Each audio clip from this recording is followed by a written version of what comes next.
attitude? The correct turn of phrase is Minnie Flanagan. Thank you very much. Go fuck yourself. How are you doing? You alright? You alright? Alright, good. Nice to be here. What are we thinking about all the flags? What are we thinking? So I know what you're thinking. We'll be straight into you in a minute, mate. We're not going to get on. You probably do a really intelligent job where you have to use your brain in that if you like them flags, like mopping up blood, don't you? Bollocks.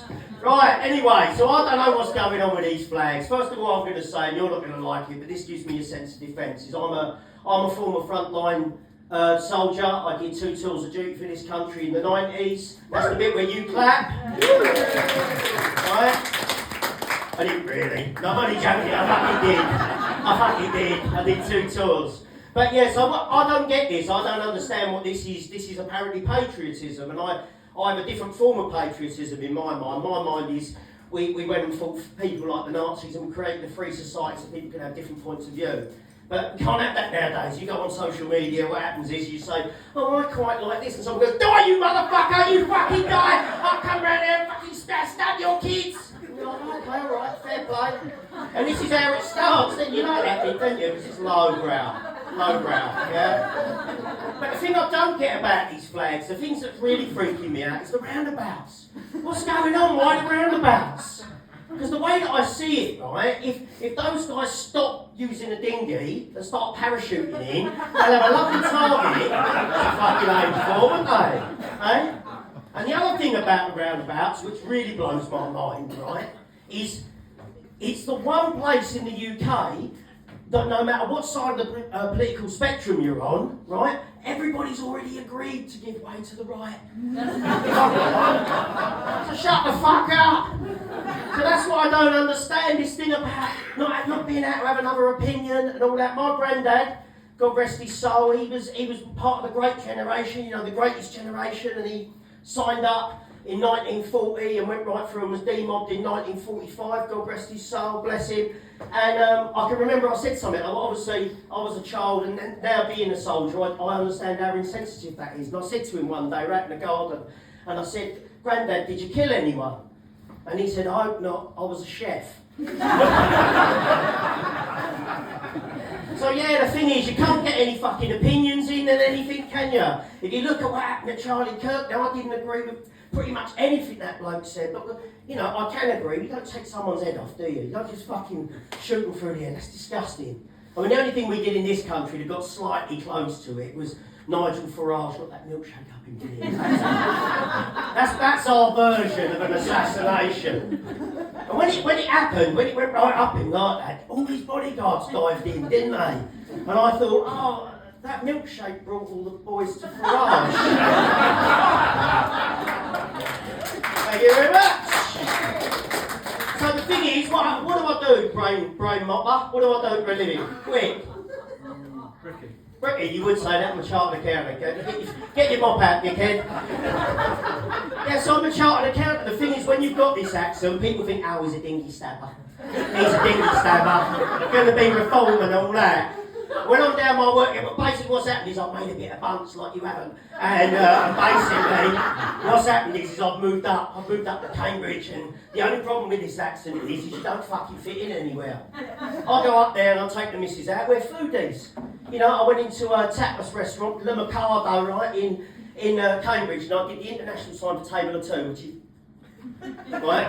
Walked in and she went, excuse me. I went, oh, can I have a taxi? Before, as soon as she heard the accent, she turned around and she went, anyone ordered a taxi? And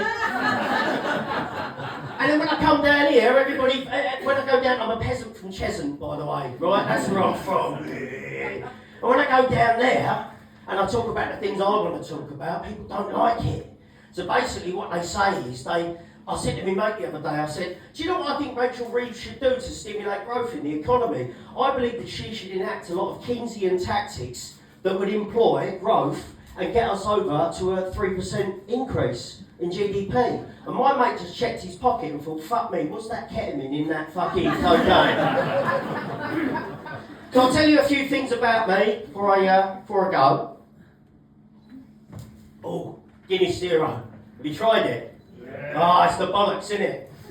I used to do 1 can a day, I'm on 10 now. I think I'm becoming a non-alcoholic. You're welcome, you motherfuckers. Thank you. So I'll tell you a few things before I go, okay? A few things about me, like I say, former frontline soldier. I was born boss-eyed, right?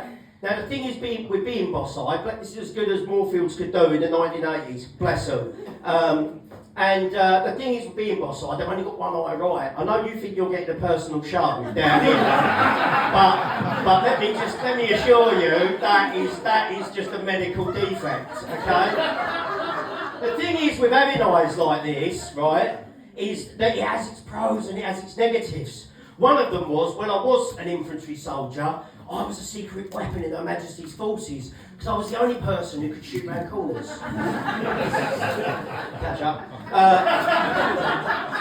The other thing is when you go to a nightclub, innit, you go up to a girl in a nightclub, you say, oh my God, you look absolutely fantastic, can I have your number? And looking like me, she goes, no, I was talking to you, mate.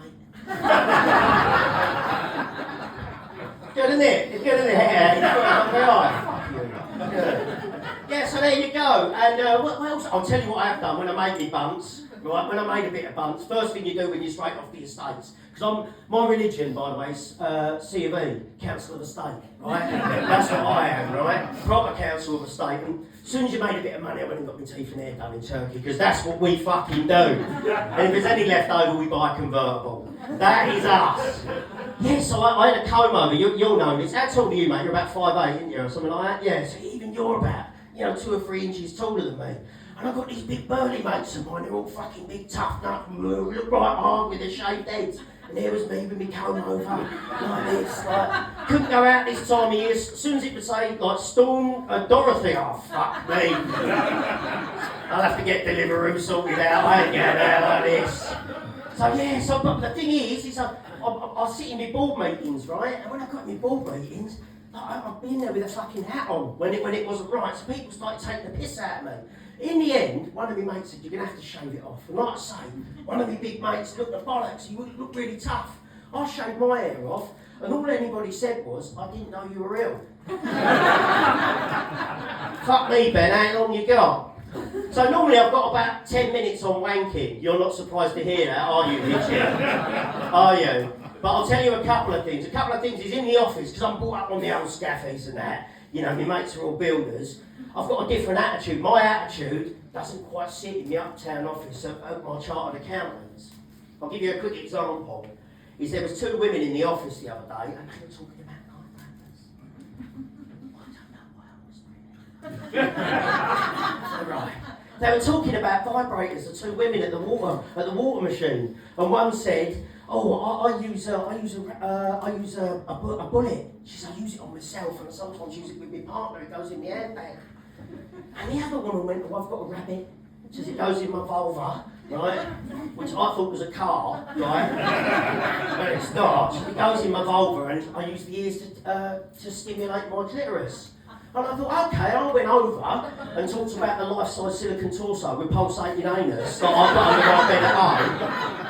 And everybody gets the fucking hump.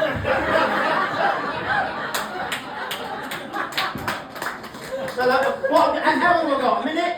About a minute. A minute, right. I'll finish with this one. I'll finish with this one. And I'm going to tell you something now. This is the truth, right?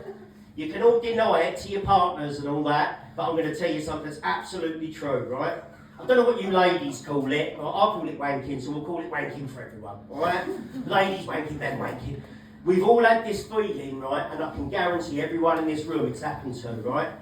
You're halfway through what you're doing, and you stop, and you think, oh, one of my dead relatives watching me. We've all had it, haven't we?